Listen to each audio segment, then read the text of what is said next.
നമസ്കാരം, എല്ലാവർക്കും cooks and ക്രാഫ്റ്റ്സിലേക്ക് സ്വാഗതം. ഇന്ന് ഞാൻ ഷെയർ ചെയ്യുന്നത് സദ്യ സ്പെഷ്യൽ റെസിപ്പിയാണ്. ഇത് വേറെ ഒന്നുമല്ല, പരിപ്പാണ്. ഇത് കുറച്ച് വ്യത്യസ്തമായ രീതിയിലാണ് തയ്യാറാക്കുന്നത്. ചെറുപയറാണ് നമ്മൾ ഉപയോഗിക്കുന്നത്. നല്ല എളുപ്പത്തിൽ തയ്യാറാക്കിയെടുക്കാനും പറ്റും. സാധാരണ പരിപ്പ് ഇഷ്ടപ്പെടാത്തവർക്കും ഈ ഒരു രീതിയിൽ പരിപ്പ് ഇഷ്ടപ്പെടാറുണ്ട്. അപ്പോൾ നമുക്കിത് തയ്യാറാക്കാനായിട്ട് ആദ്യം തന്നെ ഒരു കടായി ചൂടാക്കുക. അതിലേക്ക് 1/2 കപ്പ് കഴുകി വെള്ളം വാർന്ന് ചെറുപയറാണ് ഇട്ട് കൊടുത്തേക്കുന്നത്. ഇതിനി നല്ലതുപോലെ വറുത്തെടുക്കണം. ലോ ഫ്ലെയിമിൽ വെച്ച് ഒരു നല്ല ബ്രൗൺ കളറാകും വരെ വറുത്തെടുക്കണം. ഇത് പൊതുവേ തയ്യാറാക്കുന്നത് ആലപ്പുഴ അങ്ങനെ തെക്കൻ ജില്ലകളിലാണ് തയ്യാറാക്കി വരുന്നത്. അല്ല, എൻ്റെ വീട് എറണാകുളമാണ്. ഞാൻ അവിടെ ഒന്നും കണ്ടിട്ടില്ല. എൻ്റെ അമ്മയുടെ വീട് കായംകുളമാണ്. അവിടെയൊക്കെ ഇങ്ങനെയാണ് പരിപ്പ് തയ്യാറാക്കുന്നത്. എനിക്ക് സാധാരണ കട്ടപ്പരിപ്പ് ഇഷ്ടമല്ല, പക്ഷേ ഇത് ഭയങ്കര ഇഷ്ടമാണ് ഈ പരിപ്പ്. അപ്പോൾ അതാ നമ്മളുടെ ചെറുപയർ നല്ലതുപോലെ വറുത്ത് ഒരു ബ്രൗൺ കളറായിട്ടുണ്ട്. ഇത് സാധാരണ നമ്മൾ കശുവണ്ടിയൊക്കെ ചുട്ടെടുക്കുന്നതിനല്ലേ നമ്മൾ കടയിൽ നിന്ന് മേടിക്കുന്നതിനേലും ടേസ്റ്റ്. അതുപോലെ തന്നെയാണെന്ന് എനിക്ക് തോന്നുന്നു. ഈ ഒരു പരിപ്പിന് നല്ല ടേസ്റ്റാണ് സാധാരണ ചെറുപയറ്റിൻ പരിപ്പിൻ്റെ പരിപ്പുണ്ടാക്കുന്നതിനേലും. ഇപ്പോൾ ഈ ചെറുപയർ ഞാൻ ഈ മിക്സിയിലേക്ക് ഇട്ട് കൊടുക്കുകയാണ്. ഒന്ന് തണുത്ത ശേഷം ഇതൊന്ന് പൾസ് ചെയ്തെടുക്കണം. ഈ ചെറുപയറിൻ്റെ തൊണ്ട് നമുക്ക് കളഞ്ഞെടുക്കണം. അതുകൊണ്ടാണ്. അപ്പോൾ അതാ ഞാനിതൊന്ന് കറക്കി എടുത്തിട്ടുണ്ട്. ഇനി ഇതൊരു മുറത്തിലിട്ട് പാറ്റാനൊക്കെ പറ്റുന്നവരാണെങ്കിൽ പെട്ടെന്ന് ഇതങ്ങ് പാറ്റിയെടുക്കാം. ഇതിൻ്റെ തോട് എനിക്കത്ര പാറ്റാൻ അറിയാത്തതുകൊണ്ട് ഞാൻ ഇതാ ഇങ്ങനെ ഒന്ന് പാറ്റി അതിൻ്റെ അവിടെ നിന്ന് ആ തൊണ്ട് ഇങ്ങനെ മാറ്റി മാറ്റി കളയാണ്. അപ്പോൾ നിങ്ങൾക്ക് തീരെ പാറ്റാൻ അറിയില്ലെങ്കിൽ ഇതിലേക്ക് കുറച്ച് വെള്ളം ഒഴിക്കാം. എന്നിട്ട് തോടിന് കനം കുറവായിരിക്കുമല്ലോ, അപ്പോൾ അത് മുകളിലേക്ക് പൊന്തി വരും. കനം കൂടിയ പരിപ്പ് താഴത്തേക്ക് താഴും.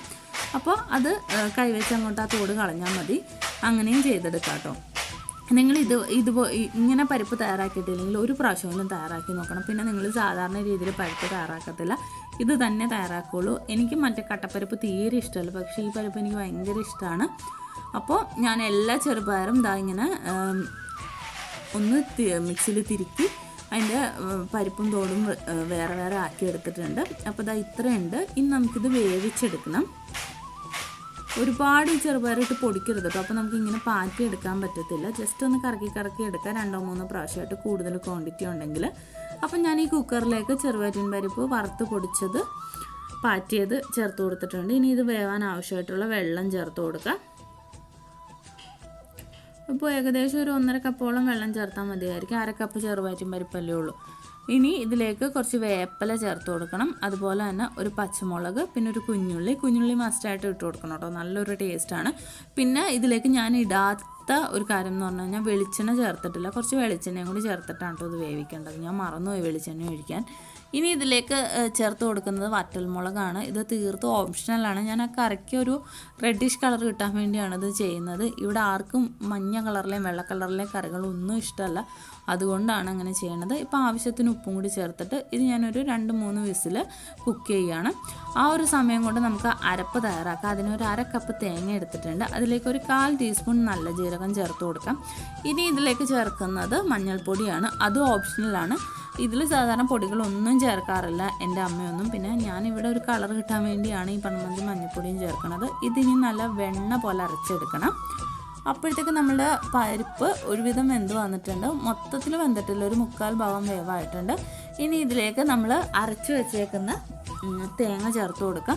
ഈ തേങ്ങയും ഞാൻ നല്ലപോലെ അരച്ചെടുത്തിട്ടുണ്ട്. ചിലർ അത്ര അങ്ങ് ഫൈനായിട്ട് അരയ്ക്കത്തില്ല, പക്ഷെ ഞാൻ ഫൈനായിട്ട് അരച്ചാണ് എപ്പോഴും എടുക്കാറ്. അപ്പോൾ ഈ തേങ്ങയും കൂടി നമ്മളുടെ 1/4 ഭാഗം വെന്ത പരിപ്പിലേക്ക് ചേർത്ത് കൊടുക്കുക. എന്നിട്ട് ഇതിനി ഒരു 1-2 വിസിൽ കുക്ക് ചെയ്തെടുക്കുക.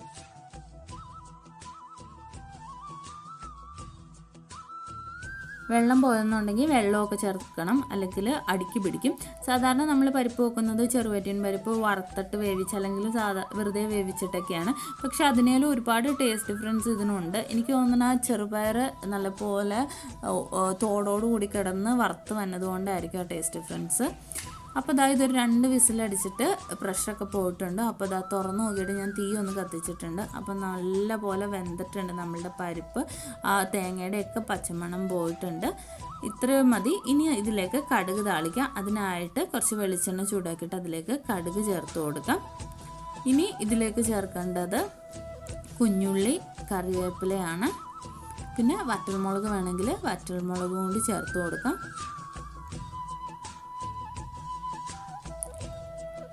സാധാരണ പരിപ്പ് ഒരു നല്ലൊരു പീൽ യെല്ലോ കളറായിരിക്കും. ഇത് പക്ഷേ ഒരു ഗോൾഡൻ യെല്ലോ കളറാണ് നമ്മളുടെ പരിപ്പ്. അപ്പോൾ നിങ്ങൾ ഒരു പ്രാവശ്യമെങ്കിലും ഇതുപോലെ ഒന്ന് തയ്യാറാക്കി നോക്കണം, എപ്പോഴും തയ്യാറാക്കുന്നതിനേലും വ്യത്യസ്തമായിട്ട്.